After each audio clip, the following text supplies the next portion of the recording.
Alam niyo po ba, sa Bohol, merong isang snack na masarap, malasa at malutong at gawa sa sa worm.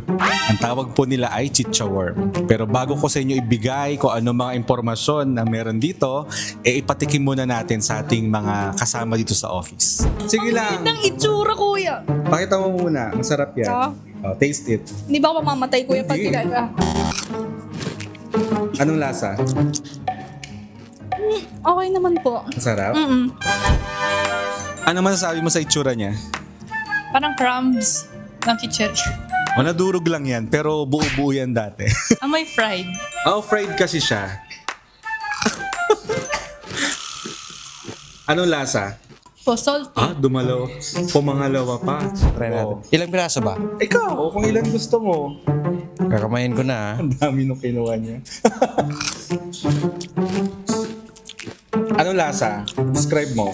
Para siyang malutong na Medyo maalat ba? tama lang. Asa? Ano po, takot talaga ako sa uod eh.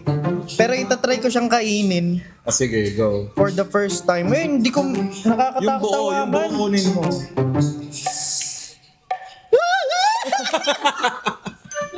Sige, kalma ka lang. Hindi siya gumagalaw, kala mo lang. Patay na ba talaga to?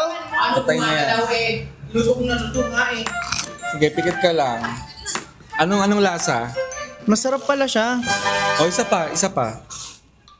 Masarap siya.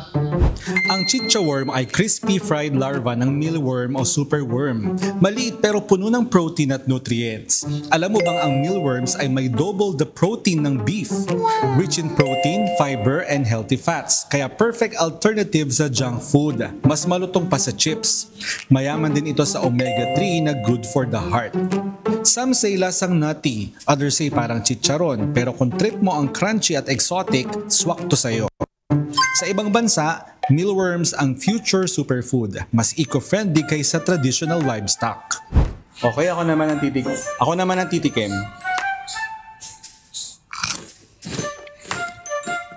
Actually, wala naman siyang masyadong nakakadiring lasa, malutong and masarap.